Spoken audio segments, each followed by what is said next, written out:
Before every major collapse, there is a pattern, and in the case of if the Fed prints money, who do they owe it to? That pattern is already forming. It doesn't announce itself with headlines or breaking news.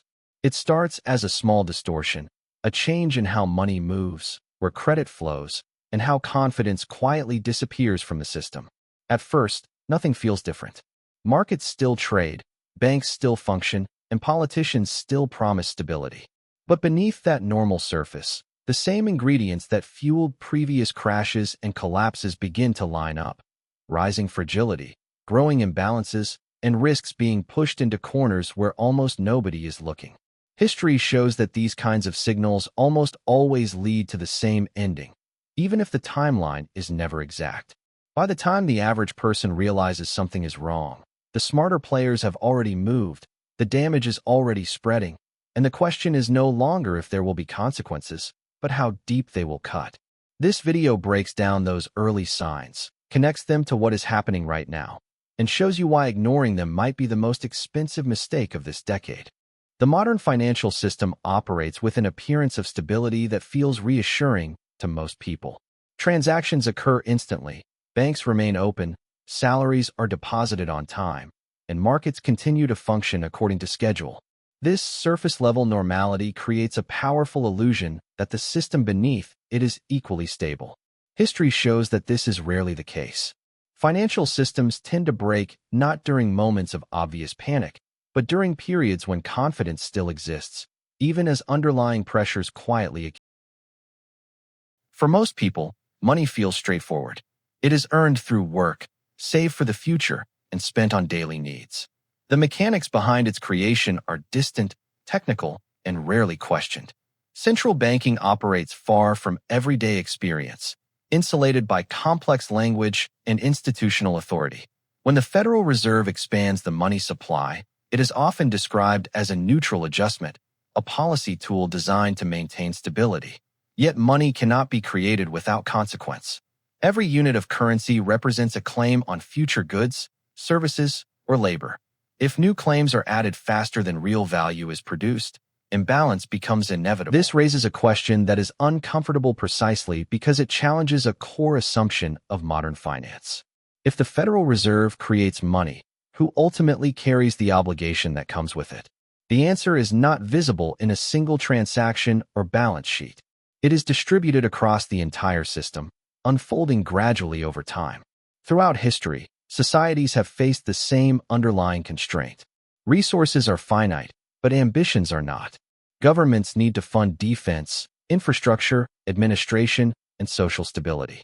When taxation alone is insufficient, borrowing becomes the solution. Borrowing allows present needs to be met using future promises. As long as future productivity grows faster than debt, the system appears. Early monetary systems relied on precious metals because they imposed natural limits.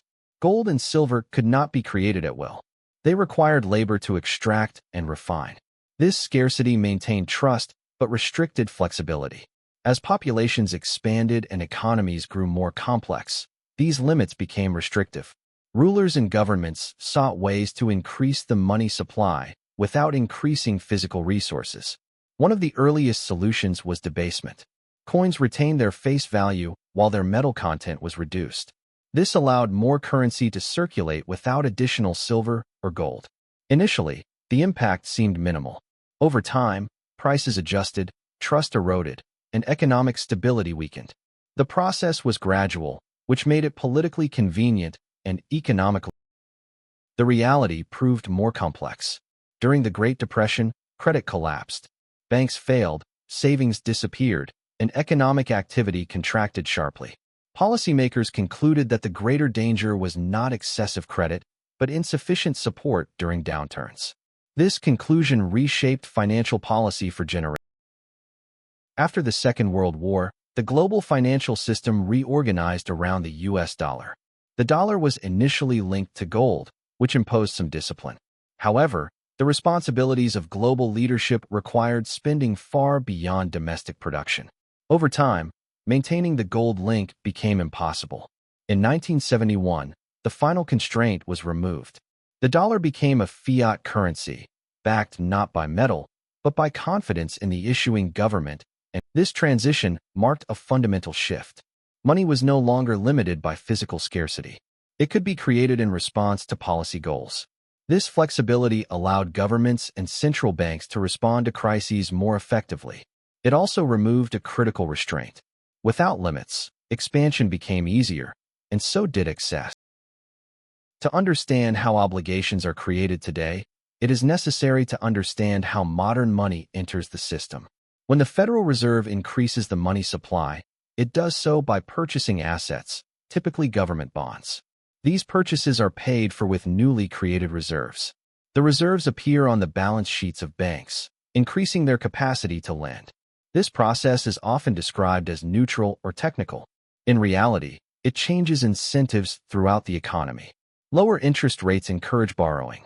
Asset prices rise as liquidity increases. Returns become dependent on continued support. Risk is not eliminated. It is shifted and deferred. Every dollar created represents a future claim. The Federal Reserve holds assets, but the broader system absorbs the effects. Inflation reduces purchasing power. Asset inflation widens inequality. Debt becomes easier to service initially, but harder to escape over time. The Federal Reserve does not owe this money to a single entity. The obligation is diffuse. It exists as a promise that the system will remain functional. When that promise is strained, the cost is paid indirectly by households, workers, and future generations. Over decades, this approach reshaped economic behavior. Credit expansion became a permanent feature rather than a temporary response. Interest rates trended lower. Debt accumulated across all sectors. Growth increasingly relied on borrowing rather than productivity gains. This appeared successful. Living standards improved, markets expanded, and financial innovation flourished. But beneath this progress, fragility increased. When debt grows faster than income, stability depends on continued expansion. Any interruption becomes dangerous. Financial cycles began to follow a familiar pattern. Expansion led to optimism. Optimism encouraged leverage. Leverage magnified gains. When returns slowed, leverage magnified losses. Intervention followed. Each cycle ended with more debt than over time. The system lost its ability to reset. Debt no longer contracted meaningfully during downturns. Instead, it grew regardless of conditions. This marked a shift from cyclical instability to structural fragility. Households increasingly relied on credit to maintain living standards. Corporations borrowed to support share prices rather than investment. Governments issued debt to cover existing obligations. The system continued to function, but it became dependent on constant support. As debt becomes structural rather than cyclical, the entire system grows more sensitive to disruption.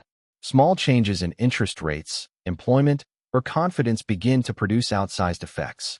What once required a major shock can now be triggered by relatively modest stress.